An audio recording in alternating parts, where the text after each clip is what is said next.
बिना रुके, बिना थके आप सभी का बच्चों की तरह पालन पोषण कर रही हूँ। मैं तब भी थी जब आप लोग नहीं थे, और मैं तब भी रहूंगी जब आप लोग नहीं रहेंगे। पर अब ऐसा लगता है कि मैं थक रही हूँ। आपकी धरती माँ थक रही है। रसायनों का छिड़काव, रासायनिक खाद और इन सब के कारण पानी एवं हवा का जहरीलापन, यही कारण है कि मैं थक रही हूँ। क्या आप जानते हैं कि इन रसायनों के जहरीलेपन से मेरी मिट्टी वैसे ही जलती है जैसे आपके शरीर पर कोई तेजाब डाल दे। लगता है मेरे बच्चों को मेरे दुख का अंदाजा नहीं है। मेरी मिट्टी बंजर हो रही है। ये रसायन मेरी मिट्टी के उपजाऊपन को खत्म कर रहे हैं और उसमें पाए जाने वाला नमक मेरे शरीर पर मिर्च की तरह जल रहा है। मेरी फसलों की पैदावार कम हो रही है। मैं धीरे धीरे और थक रही हूँ।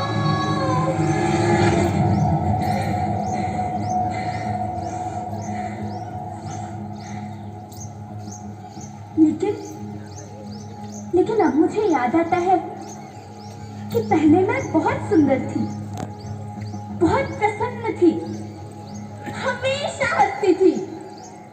मुझे अब भी याद है। रक्षिता, हे रक्षिता, एंटू झंडो लई लेजे आपे तार।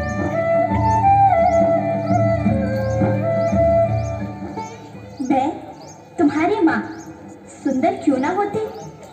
मुझे तो सुंदर होना ही था, क्योंकि बीते जमाने में आप मेरे बच्चे ही तो अपनी माँ के रखवाले थे। आप लोग प्राकृतिक खेती करते थे, और फिर हमारी सभ्यता में तो प्रार्थना में धरती कल्याण की है।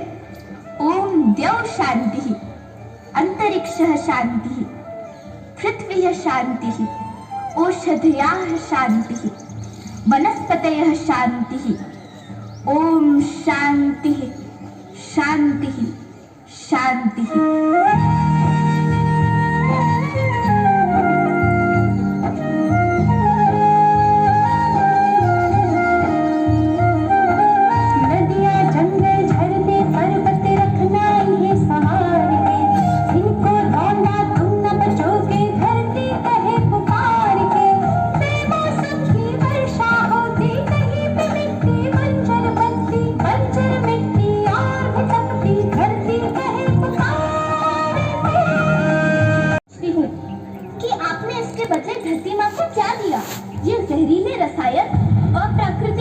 मिट्टी को बंजर कर रहे हैं, उर्वरकता को बर्बाद कर रहे हैं।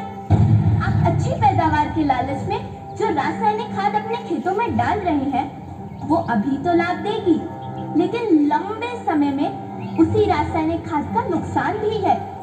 रासायनिक खाद जहर समान है, और तो और फसलों में पानी की खपत भी बढ़ गई है, जिससे खेती की लागत बढ़ रही है और पानी का स्तर जमीन के काफी नीचे जा रहा है।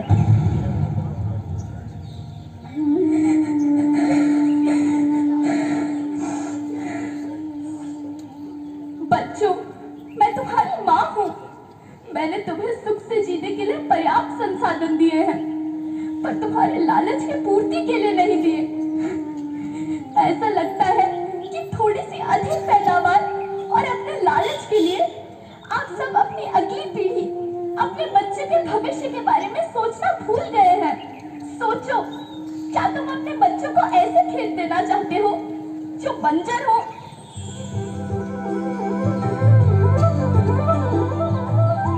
अरे तुम तो विंध्य की बेटी हो, मध्य प्रदेश की बेटी हो, भारत की बेटी हो। आओ, तुम ही मेरे बच्चों को कुछ बताओ।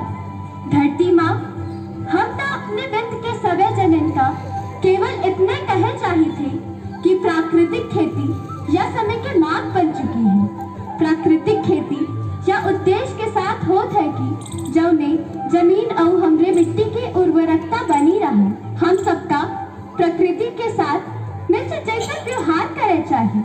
हम अपना से आने वाली पीढ़ी के तरफ से यह विषय का ध्यान देके सुने और देखे की विनती करी थी। अभी न संभले मेरे बच्चे तो फिर तुम पछताओगे। नेचुरल फार्मिंग न हुई तो हाथ धरे रह जाओगे। माँ का शोषण कौन है करता, कौन है मिट्टी जहर से भरता, जब से जैविक खाद को छोड़ा खुशहाली से नाता तोड़ा।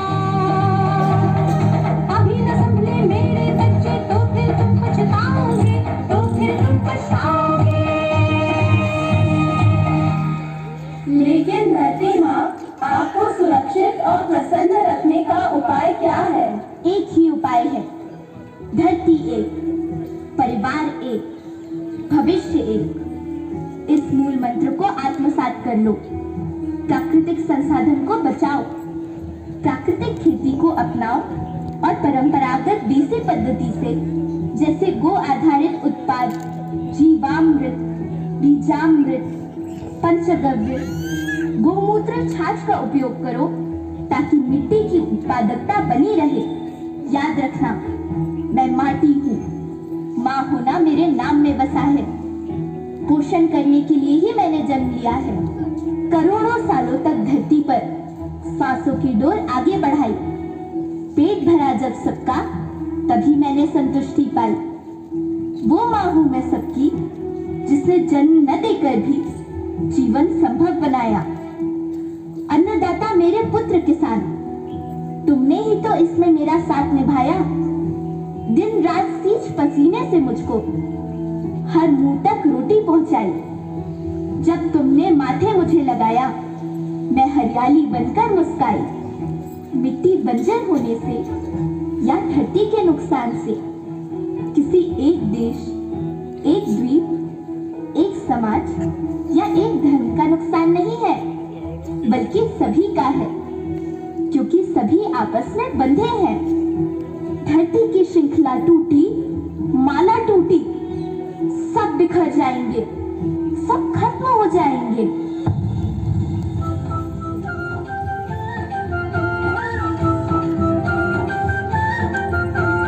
धरती एक परिवार के जैसी, सबका भविष्य है केवल। धरती एक परिवार के जैसी, सबका भविष्य है केवल। बचेगी धरती, सभी बचेंगे, जीवन पथ की मालाएं। हीरा माणिक बंजा मोती, नाना सबके रूप में। बचेगी धरती, सभी बचेंगे, जीवन पथ की मालाएं। जीवन पथ की मालाएं, अरे जीवन पथ की मालाएं।